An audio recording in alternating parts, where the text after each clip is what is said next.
ഈ പുഴയും കടന്നിൻ്റെ ഇന്നത്തെ എപ്പിസോഡിലേക്ക് എല്ലാവർക്കും സ്വാഗതം. വീഡിയോ ആദ്യമായി കാണുകയാണെങ്കിൽ സപ്പോർട്ട് ചെയ്ത് സബ്സ്ക്രൈബ് ചെയ്ത് ലൈക്ക് ചെയ്യാൻ മറക്കല്ലേ. രാത്രി വൈകിയും വിനീത് വീട്ടിലെത്താത്തതിനെ തുടർന്ന് ഗംഗയും കാവേരിയും സ്കൂട്ടിയിൽ അവനെ തിരഞ്ഞിറങ്ങുകയാണ്. മദ്യപിച്ച അവശനായ വിനീതിനെയും കൂട്ടി വീട്ടിലേക്ക് തിരിച്ച നിവിന്റെ ബൈക്ക് അവരെ ഇടിക്കാനായി ചെല്ലുമ്പോഴേക്കും അവരോട് സോറി പറയാനായി വിനീത് ബൈക്കിൽ നിന്ന് ഇറങ്ങി ചെല്ലുന്നുണ്ട്. റോഡിലേക്ക് ഇറങ്ങി വന്ന ലേഡിയെ കണ്ട് കാവേരിയാണെന്ന് മനസ്സിലാവാതെ അബോധാവസ്ഥയിൽ വിനീത് അവളെ ചെവി പൊട്ടുന്ന തെറി വിളിക്കുകയാ. ആ കാഴ്ച കണ്ട് നിവിനും ടെൻഷനോടെ ഇതിങ്ങനെ നടന്നാൽ ശരിയാവില്ലല്ലോ, ആ കാവേരി എങ്ങാനും അന്വേഷിച്ചു വന്ന മാനം പോയി എന്ന് പറഞ്ഞ് നിവിൻ അവന്റെ ബൈക്കുമായി അവരുടെ അടുത്തേക്ക് എത്തുമ്പോഴേക്കും ഗംഗയും സ്കൂട്ടിയിൽ അങ്ങോട്ട് ചെല്ലുന്നുണ്ട്. ഇവൾ എന്നെ ദേഷ്യം പിടിപ്പിക്കുന്നു, ഞാൻ മാപ്പ് പറയാനല്ലേ വന്നത് എന്ന് വിനീത് ചോദിക്കേ. പോട്ടളിയ എന്ന് നിവിൻ ആശ്വസിപ്പിക്കുമ്പോഴാണ് മുന്നിൽ നിൽക്കുന്നത് ഗംഗയും കാവേരിയുമാണെന്ന് അവർ ശ്രദ്ധിക്കുന്നത്. ബ്രോ, കാവേരിയും ഗംഗയും എന്ന് നിവിൻ പറയേ. ഏത് കാവേരിയും ഗംഗയും എന്ന് ആടിക്കുഴഞ്ഞ നാവോടെ വിനീത് ചോദിക്കേ. കണ്ണു തുറന്നു നോക്ക് എന്ന് നിവിനും പറയുന്നുണ്ട്. അവനും അവരെ ശ്രദ്ധിച്ചു നോക്കിക്കൊണ്ട് നേരാണല്ലോ, കാവേരിയും ഗംഗയും. അപ്പൊ വീട്ടിലുണ്ടല്ലോ കാവേരിയും ഗംഗയും എന്ന് നിവിനോടായി പറയുന്നുണ്ട്. അവനെ ദേഷ്യത്തോടെ നോക്കി വിനീതേട്ടൻ കുടിച്ചിട്ടുണ്ടല്ലേ എന്ന് കാവേരി ചോദിക്കേ. അത് കാവേരി എന്ന് നിവിൻ പറഞ്ഞു തുടങ്ങുമ്പോഴേക്കും എസ് ഓർ നോ മറുപടി പറ എന്ന് കാവേരിയും. കുറച്ച് എന്ന് നിവിൻ പറയേ. കല്യാണത്തിനടക്കം പ്രതിഫലിച്ചില്ലാതെ സഹായിച്ചപ്പോ എനിക്കൊരു സംശയം തോന്നിയിരുന്നു, അതിപ്പോ മനസ്സിലായി എന്ന് കാവേരി പറയുന്നത് കേൾക്കേ. കാവേരി എന്താന്ന് എന്ന് നിവിനും ടെൻഷനോടെ ചോദിക്കുന്നുണ്ട്. പെൺകുട്ടികൾ മാത്രമുള്ള വീട്ടിലേക്ക് അവിടുത്തെ ബന്ധുവായ യുവാവിനെ പാതിരാ കൂട്ട്, അത് നടക്കില്ല നിവിൻ എന്ന് കാവേരി പറയേ. കാവേരി എന്ത് ചീപ്പായി പറയുന്നേ എന്ന് നിവിനും ചോദിക്കുകയാ. ചീപ്പായിട്ട് തന്നെ ഞാൻ ചിന്തിക്കും നിവിൻ, കാരണം എന്റെ അറിവിൽ വിനീതേട്ടൻ ഇതുവരെ കൈകൊണ്ട് മദ്യം പോലും തൊട്ടിട്ടില്ല എന്നവൾ തീർത്തു പറയേ. കാവേരി ഐ വിൽ എക്സ്പ്ലെയിൻ എന്ന് നിവിനും പറയുന്നുണ്ട്. എക്സ്പ്ലെയിൻ, കടന്നു പോകുന്നുണ്ടോ എന്റെ മുന്നിന്ന് എന്ന് കാവേരി ചോദിക്കേ. പോകുന്നുണ്ടോ എന്ന് വിനീതും നിവിനോടായി പറയുകയാ. കാവേരി വീണ്ടും വിനീതേട്ടന്റെ കാര്യങ്ങളൊക്കെ ഞങ്ങൾ നോക്കിക്കോളാം, മേലിൽ ഇത്തരം മുടന്ത ന്യായങ്ങൾ പറഞ്ഞ് ഞങ്ങളുടെ വീട്ടുമുറ്റത്ത് കാല് കുത്തരുത് എന്ന് ദേഷ്യത്തോടെ പറയേ. കാല് കുത്തരുത് എന്ന് ആടിക്കുഴഞ്ഞ് വിരൽ ചൂണ്ടിക്കൊണ്ട് വിനീതും പറയുകയാ. അത് കേൾക്ക് നിവിനും ഒന്നും മിണ്ടാതെ തന്റെ വണ്ടിയും എടുത്ത് പോവുകയാ. അവൻ പോയി കഴിയുമ്പോഴേക്കും ഡി ഇത്തിരി കൂടിപ്പോയില്ലേ എന്ന് ഗംഗ കാവേരിയോടായി ചോദിക്കുന്നുണ്ട്. ഇല്ല, കുറഞ്ഞു പോയതേ ഉള്ളൂ എന്നവൻ പോകുന്നതും നോക്കി കാവേരിയും പറയുകയാ. പിന്നീട് വീട്ടിലെത്തുന്ന വിനീതിനെ എല്ലാവരും ചേർന്ന് ഗംഗയുടെയും വിനീതിന്റെയും റൂമിലേക്ക് എത്തിക്കുന്നുണ്ട്. ഇവിടെ ഇരിക്കെന്ന് പറഞ്ഞ് ഗംഗ അവനെ ബെഡിലേക്ക് ഇരുത്തുമ്പോഴേക്കും വിനീത് ആ ബെഡിലേക്ക് ബോധം കെട്ട് മലർന്നു കിടക്കുന്നുണ്ട്. അവിടെ കിടന്നവൻ കൂർക്കം വലിക്കുന്നത് കാണെ എല്ലാവരും പരസ്പരം വല്ലായ്മയോടെ നോക്കി നിൽപ്പാ. ഉറങ്ങിയ എന്ന് സംശയത്തോടെ ശാരദ ചോദിക്കേ. സംശയം എന്താ, ഇനി അവന് നാളെ രാവിലെയേ ബോധം തെളിയൂ എന്ന് അച്ഛമ്മ പറയുമ്പോഴേക്കും എന്നവാ നമുക്ക് പോവാമെന്ന് പറഞ്ഞ് ശാരദ എല്ലാവരെയും വിളിച്ചോണ്ട് പോവുകയാ. അവിടെ തന്നെ നിൽക്കുകയായിരുന്ന ഗംഗേച്ചിയെ കണ്ട് ഗംഗേച്ചി വാ നമുക്ക് പോവാമെന്ന് പറഞ്ഞ് നിലവിളിക്കേ. മോള് പോയിക്കോ, ഞാൻ വന്നോളാമെന്ന് ഗംഗ പറയുന്നുണ്ട്. അവൾ റൂമിൽ നിന്ന് ഇറങ്ങുമ്പോഴേക്കും നീ വരുന്നില്ലേ എന്ന് ശാരദയും വിളിച്ച് ചോദിക്കുകയാണ്. അമ്മയുടെ വിളി കേട്ട് ഗംഗ ഡോറിനടുത്തേക്ക് ചെല്ലുമ്പോഴേക്കും നീ പുറത്തിറങ്ങിയിട്ട് വേണം വാതിൽ ചാരാനെന്ന് അമ്മ പറയുന്നുണ്ട്. മദ്യലഹരിയിലായ ഭർത്താവിനെ കുളിപ്പിച്ചു കൊണ്ടുവന്ന് കിടത്തിയാൽ മാത്രം തീരില്ലല്ലോ അമ്മേ. മാതൃക ഭാര്യയുടെ കടമകൾ ശേഷമുള്ള പരിചരണവും അവളുടെ ചുമതലയല്ലേ. അച്ഛന് ജീവിതത്തിൽ ഒരിക്കലും മദ്യപിച്ചു കാണാത്തത് കൊണ്ട് ചിലപ്പോ അമ്മയ്ക്ക് അത് പരിചയമുണ്ടാവില്ല. അമ്മ പോയി കിടന്നു എന്ന് പറഞ്ഞ് ഗംഗ ആ റൂമിന്റെ ഡോർ അടയ്ക്കുകയാ. ശാരദയും വിഷമത്തോടെ അവിടെ തന്നെ നിൽപ്പാ. അവിടെ റിസോർട്ടിൽ നിവിൻ വരുന്നതും വെയിറ്റ് ചെയ്ത് നിൽപ്പാ രാജേശ്വരി. ആസിഫ് രാജേശ്വരിക്ക് ഒരു ചായ കൊണ്ടു കൊടുത്ത് കിടക്കാറായില്ലേ ആന്റി എന്ന് ചോദിക്കേ. നിവിൻ വരട്ടെ, അവനോട് ജയപാലേട്ടൻ പറഞ്ഞ കാര്യങ്ങളെല്ലാം ഒന്ന് സംസാരിക്കാനുണ്ട് എന്ന് പറയേ. ആ ഭൂമി പൂജയുടെ കാര്യങ്ങളല്ലേ എന്ന് ആസിഫും. അതെ എന്ന് രാജേശ്വരി പറയുമ്പോഴേക്കും നിവിന്റെ വണ്ടിയുടെ ശബ്ദം കേൾക്കുന്നുണ്ട്. അവൻ വന്നുവെന്ന് തോന്നുന്നുവെന്ന് രാജേശ്വരി പറയേ. ഞാൻ നോക്കിയിട്ട് വരാമെന്ന് പറഞ്ഞ് ആസിഫ് പുറത്തോട്ടിറങ്ങി പോവുകയാ. ആസിഫ് അങ്ങോട്ട് എത്തുമ്പോഴേക്കും അവിടെ മദ്യപിച്ച് ലെക്കുകെട്ട് തന്റെ വണ്ടി സ്റ്റാൻഡിൽ ഇടാൻ കഴിയാതെ പെടാപ്പാട് പെടുകയായിരുന്നു നിവിനും. ആസിഫിനെ കണ്ട് എടാ ഒന്ന് സഹായിക്കടാ എന്ന് നിവിൻ പറയുമ്പോഴേക്കും ആസിഫ് അവന്റെ വണ്ടി സ്റ്റാൻഡിലിട്ട് കൊടുക്കുന്നുണ്ട്. സന്തോഷത്തോടെ ഇപ്പൊ കറക്റ്റായി എന്ന് പറഞ്ഞ് നിവിൻ ആ വണ്ടിയിൽ നിന്ന് ഇറങ്ങുമ്പോഴേക്കും ആടിക്കൊഴിഞ്ഞ് വീഴാൻ പോയ അവനെ ആസിഫ് പിടിച്ചു നിർത്തി നീ കുടിച്ചിട്ടുണ്ടോ എന്ന് ചോദിക്കുകയാ. ഒരു 2 സ്മോൾ എന്ന് നിവിൻ പറയേ. ഇത് രണ്ടൊന്നുമല്ലല്ലോ, എവിടുന്നാണ് അടിച്ചു കയറ്റിയത് എന്ന് ആസിഫ് ചോദിക്കേ. എടാ ഇന്ന് വിനീതിന്റെ കല്യാണത്തിന്റെ പാർട്ടി ഉണ്ടായിരുന്നു, അവിടുന്ന് ഒരു 2 ബിയർ കഴിച്ചു എന്ന് പറഞ്ഞ നിവിൻ വീട്ടിലേക്ക് നടക്കാൻ തുടങ്ങുമ്പോഴേക്കും അതിനിത് ബിയറൊന്നുമല്ലല്ലോ എന്ന് കൂടെ നടക്കുന്ന ആസിഫ് ചോദിക്കുന്നുണ്ട്. പറയുന്നത് മുഴുവൻ കേൾക്കാതെ തോക്കി കയറി വെടിവെക്കാതെടാ, ഒരുമാതിരി ന്യൂസ് ചാനൽ അവതാരകരെ പോലെ. ദേ അവിടെ നിന്ന് ഞാൻ വിനീതിനെ കൊണ്ടുപോവാൻ അവന്റെ വീട്ടിലേക്ക് പോയി. അവന്റെ വീട്ടിലെന്ന് വെച്ചാ കാവേരിയുടെ വീട്ടില്. ഗംഗയെ കെട്ടിയിട്ട് അവൻ അവിടെയാണല്ലോ താമസം എന്ന് നിവിൻ പറയുമ്പോഴേക്കും സിറ്റൗട്ടിലേക്ക് എത്തുന്ന രാജേശ്വരിയും അവനെ ശ്രദ്ധിച്ചു നിൽപ്പാ. എടാ കാവേരിയുടെ വീട്ടിലെ ഷോ എന്റെ തല എന്ന് പറഞ്ഞ് ടെൻഷനോടെ സത്യം ചെയ്ത തന്റെ തലയിൽ കൈവെക്കുന്നുണ്ട് ആസിഫും. അത് കണ്ട് നിവിനും അവരൊരു ഉമ്മ കൊടുത്ത് നിന്റെ തല പോയാ പോട്ടെടാ, വേറെ ഫിറ്റ് ചെയ്യാം, പക്ഷെ അവിടുന്ന് എന്റെ മാനം പോയിടാ എന്നവൻ സങ്കടത്തോടെ പറയെ. എടാ എന്തു പറ്റിയടാന്ന് ആസിഫും ചോദിക്കുക. കാവേരി അവൾ എന്നെ ചീത്ത പറഞ്ഞുവെന്ന് നിവിൻ പറയേ. എന്തിന് എന്ന് ആസിഫും. വിനീതിനെ കുടിപ്പിച്ചത് ഞാനാണെന്ന് അവള് കരുതിയേ. അത് ബാലൻസ് ചെയ്യാൻ തിരിച്ചു വരുന്ന വഴി ബാറിൽ കയറി ഞാൻ 2 എണ്ണം കീറി എന്ന് നിവിൻ പറയുന്നത് കേൾക്കെ. എന്നിട്ടിപ്പോ ബാലൻസ് പോയല്ലോ മോനെ എന്ന് ആസിഫും പറയുകയാ.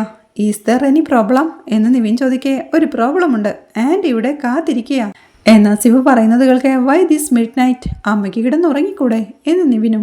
എടാ ഏതോ ഭൂമിയുടെ കാര്യം പറയാനാ എന്ന് ആസിഫ് പറയേ. ഭൂമി എന്ന് വെച്ചാ മണ്ണും പെണ്ണും എന്നും ദുഃഖം മാത്രമേ തരുവല്ലടാ എന്നവൻ പറയുന്നത് കേൾക്കെ. ഒരു തുള്ളി മണപ്പിച്ച് തുടങ്ങിക്കോളും അവന്റെ തത്വചിന്ത. ദേ ഒന്ന് നടന്നേന്ന് പറഞ്ഞ് ആസിഫ് അവനെ പിടിച്ചു വലിക്കുമ്പോഴേക്കും വിട്, ഐ എം ഓക്കെ, അമ്മ വെയിറ്റ് ചെയ്യുന്നല്ലേ നീ പറഞ്ഞത്. അപ്പോ നല്ല കുട്ടിയായിട്ട് പോണമെന്ന് പറഞ്ഞ് വിനീത് തന്റെ മുടിയെല്ലാം റെഡിയാക്കി നടക്കാൻ തുടങ്ങുമ്പോഴേക്കും എടാ അങ്ങോട്ടല്ല ഇങ്ങോട്ട് എന്ന് പറഞ്ഞ് ആസിഫ് അവനെ പിടിച്ചു വലിച്ചുകൊണ്ട് പോവുകയാ. അവനെ തട്ടി മാറ്റി എനിക്കറിയാമെന്ന് പറഞ്ഞ് നിവിൻ നടന്നു നീങ്ങുമ്പോഴേക്കും ആടിക്കുഴഞ്ഞു വരുന്ന അവനെ കണ്ട രാജേശ്വരി അവിടുന്ന് അകത്തേക്ക് കയറി പോവുകയാ. വീടിന് മുന്നിലെത്തി അവനും സിറ്റൗട്ടിൽ അമ്മയെ കാണാഞ്ഞ് എവിടെ എന്ന് ചോദിക്കേ. ഇവിടെ ഉണ്ടായിരുന്നു എന്ന് ആസിഫും. കാണുന്നില്ലല്ലോ, എന്തായാലും രക്ഷപ്പെട്ടോ. ദേ ഇനി എന്നെ അന്വേഷിച്ചാലേ ഞാൻ വന്നപ്പോഴേ ഉറങ്ങിയെന്നു പറഞ്ഞേക്ക്, ഞാൻ നേരെ റൂമിലോട്ട് പോവുക എന്ന് പറഞ്ഞ നിവിൻ തന്റെ റൂമിലോട്ട് പോകുമ്പോഴേക്കും ഈ ആന്റി ഇത് എങ്ങോട്ട് പോയി എന്ന് സംശയത്തോടെ ചിന്തിച്ച് ആസിഫും അവിടുന്ന് പോവാൻ തുടങ്ങുമ്പോഴേക്കും അസി എന്നുള്ള രാജേശ്വരിയുടെ വിളിയെത്തുകയാ. ആസിഫ് അവിടെ നിന്ന് നോക്കുമ്പോഴേക്കും രാജേശ്വരിയും സീറ്റോട്ടിലേക്ക് ഇറങ്ങി വരുന്നുണ്ട്. ആന്റിക്ക് നിവിൻ വന്നിട്ട് എന്തോ സംസാരിക്കാനുണ്ടെന്ന് പറഞ്ഞു എന്ന് ആസിഫ് ചോദിക്കേ. മദ്യപിച്ചതിനോട് സംസാരിക്കുന്നത് എനിക്കിഷ്ടമല്ല അസി. ഒരമ്മ മകനെ മദ്യപിച്ച നിലയിൽ കാണുന്നത് അത്ര സുഖമുള്ള ഏർപ്പാടൊന്നുമല്ല.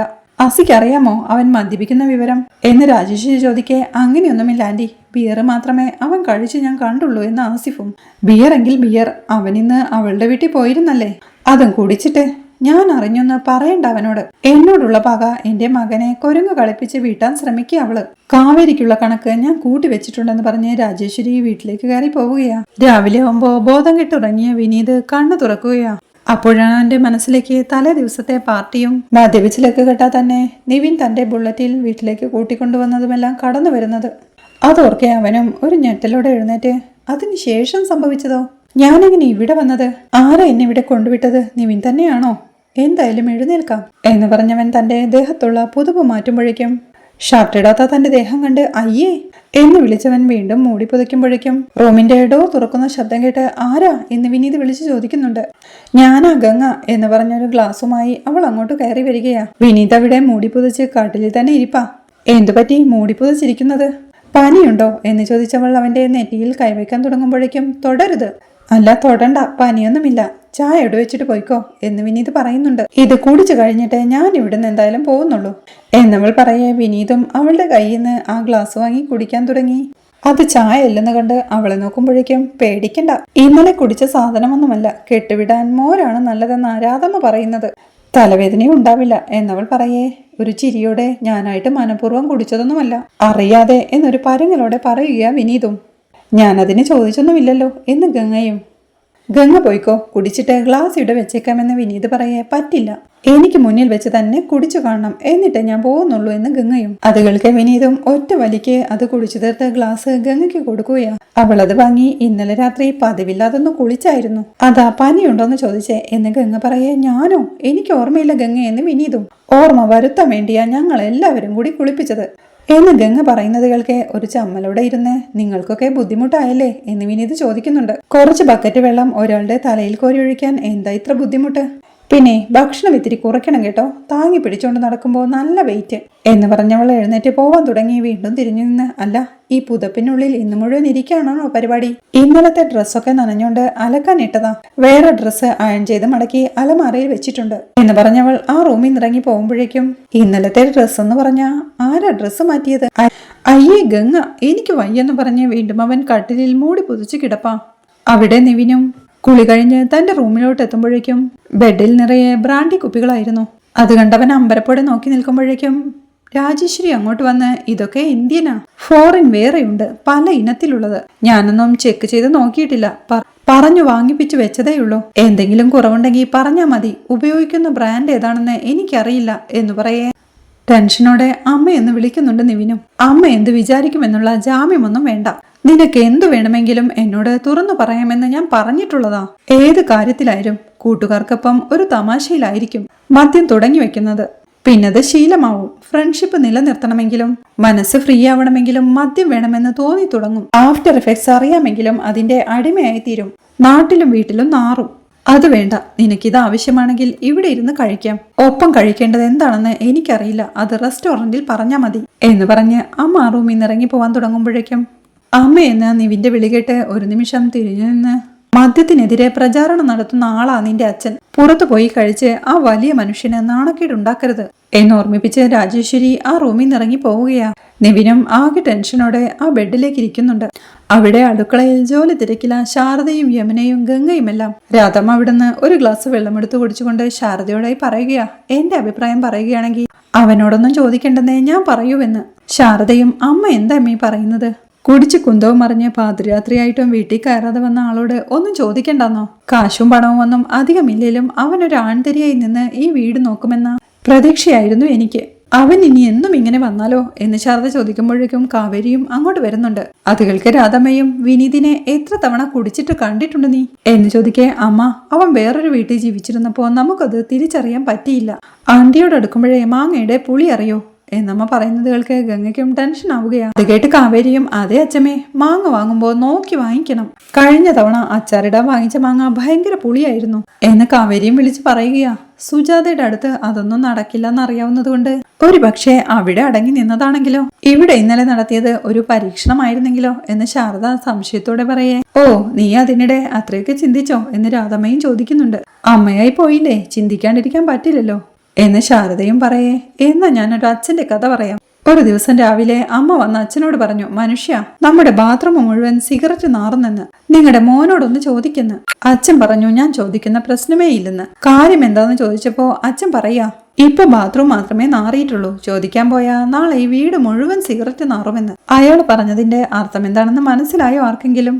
ചോദ്യവും പറച്ചിലുമൊക്കെയായ ഒരു ബഹളത്തിലങ്ങ് അത് ഒതുങ്ങിത്തീരും. ചെറുക്കനും മനസ്സിലാവും എന്തായാലും ഞാൻ നാറി, ഇതൊക്കെ ഇനി ഇത്രയേ ഉള്ളൂ എന്ന്. അപ്പൊ പിന്നെ അച്ഛന്റെയും അമ്മയുടെയും മുന്നിലിരുന്ന് വലിക്കാൻ തുടങ്ങും എന്ന് രാധമ്മ പറയുമ്പോഴേക്കും യമുന ചിരകി വെച്ച തേങ്ങയെടുത്ത് കഴിക്കുന്നുണ്ട് കാവേരി. അമ്മേ, ഈ കാവേരി ചേച്ചിയെ കണ്ടോ എന്ന് യമുന വിളിച്ചു പറയുമ്പോഴേക്കും, എന്താടി അവിടെ, രാവിലെ തന്നെ തുടങ്ങിയോ എന്ന് ശാരദയും ചോദിക്കുന്നുണ്ട്. ഈ ചേച്ചി കണ്ടില്ലേ, ഞാൻ ചിരകി വെച്ച തേങ്ങ മൊത്തം വാരി കഴിച്ചു. ഇനി ഞാൻ എത്ര നേരം നിന്ന് ചിരണ്ടിയാലാ എന്ന് യമുന പരിഭവത്തോടെ പറയേ. ചിരണ്ടങ്ങോട്ട് എന്ന് കാവേരിയും പറയുന്നുണ്ട്. എല്ലാം കണ്ട് തലവരത്ത് ശാരദയും, ദൈവമേ, ഒരു പൂച്ച എങ്ങാനും വാങ്ങി വളർത്തിയാൽ മതിയായിരുന്നു. അത് കട്ടു തിന്നാലും എലിയെങ്കിലും പിടിക്കുമല്ലോ എന്ന് പറയുകയാ. എന്നാ നീ ഒരു കാര്യം ചെയ്യേ, പൂച്ചയെ വാങ്ങിച്ചു വളർത്ത്, ഞാൻ പോയി എന്റെ പണി നോക്കട്ടെ എന്ന് പറഞ്ഞ് രാധമ്മ പോവാൻ തുടങ്ങുമ്പോഴേക്കും ശാരദയും തടഞ്ഞു നിർത്തി, അങ്ങനെ പോവല്ലേ അമ്മ, അമ്മ പോവല്ലേ, ഈ പിള്ളേരിങ്ങനെ ഓരോ കുഴപ്പങ്ങൾ ഉണ്ടാക്കുവാണെന്നേ. അപ്പൊ അമ്മ പറയണത് ചോദിക്കേണ്ടെന്നാണോ എന്ന് ശാരദ ചോദിക്കേ. അതെ, ഈ മദ്യപാനം എന്ന് പറയുന്നതേ പല ഭാര്യമാരുടെയും വജ്രായുധമാ. പലരും കണ്ടിട്ട് കണ്ടില്ലെന്ന് നടിക്കും. വേറെ ദോഷമൊന്നുമില്ലാത്തത് കൊണ്ട് ശകലം കഴിക്കുന്നത് കുഴപ്പമില്ലെന്നാ പലരും പറയുന്നത്. എന്റെ മാധവേട്ടനും കഴിക്കുന്ന കൂട്ടത്തിലായിരുന്നു. പക്ഷേ അത് ഞങ്ങൾ രണ്ടുപേരും തമ്മിലുള്ള ഒരു രഹസ്യധാരണയായിരുന്നു. മാധവേട്ടന്റെ കുടുംബത്തിൽ നിന്നോ എന്റെ വീട്ടിൽ നിന്നോ ആരെങ്കിലും ചോദിക്കാൻ വന്നാ ആദ്യം മുടക്കുന്നത് ഞാനായിരിക്കും. അതൊക്കെ പരസ്പര ധാരണയിലും സ്നേഹത്തിലുമൊക്കെ പറഞ്ഞു തീർക്കേണ്ട ദുശീലങ്ങളാ. പുറത്തുനിന്ന് ആരും ഇടപെടില്ല എന്ന് അച്ഛമ്മ പറയുന്നത് ശ്രദ്ധിക്കെ ഗംഗയും അടുക്കളയിൽ നിന്ന് ഇറങ്ങി പോവുകയാ. അവളുടെ ആ പോക്ക് കണ്ട് എല്ലാവരും നോക്കി നിൽക്കുമ്പോഴേക്കും അവൾ എന്തേലും പറഞ്ഞോടി എന്ന് രാധമ്മയും ചോദിക്കുന്നുണ്ട്. എവിടുന്ന്, ഒരക്ഷരം മിണ്ടിയില്ലെന്ന് ശാരദയും. വിനീതിനോടും അങ്ങനെയാണോ എന്ന് രാധമ്മ ചോദിക്കെ. അറിയില്ല, പക്ഷേ ഇക്കണക്കിനാണെങ്കിൽ അവൾ വിനീതിനെ മുട്ടേ നിർത്തി ഏത്തമിടിക്കാൻ സാധ്യതയുണ്ട് എന്ന് ശാരദ പറയുമ്പോഴേക്കും ഏത്തമിടുന്ന വിനീതിനെ കാണിക്കുന്നിടത്താണ് ഈ എപ്പിസോഡ് അവസാനിക്കുന്നത്. ഗംഗ റൂമിലേക്ക് ചെല്ലുമ്പോഴേക്കും അവിടെ വിനീതിനെ കൊണ്ട് ഏത്തമിടിക്കുന്ന നിളയെയും താനിനി മദ്യം കൈകൊണ്ട് തൊടില്ലെന്ന് അവളുടെ തലയിൽ കൈവച്ച് വിനീത് പറയുന്നതും ജയബാലൻ നിവിനെ താൻ വാങ്ങിച്ച തോട്ടം കാണിക്കാൻ കൊണ്ടുപോകുന്നതും തോട്ടത്തിന്റെ കാര്യത്തിൽ സംശയം തോന്നിയ നിവിൻ അക്കാര്യം കാവേരി വിളിച്ച് പറയാൻ ശ്രമിക്കുന്നതുമെല്ലാമാണ് നാളത്തെ എപ്പിസോഡിലെ വിശേഷങ്ങൾ. വീഡിയോ ഇഷ്ടമായാൽ സപ്പോർട്ട് ചെയ്ത് സബ്സ്ക്രൈബ് ചെയ്ത് ലൈക്ക് ചെയ്യാൻ മറക്കല്ലേ.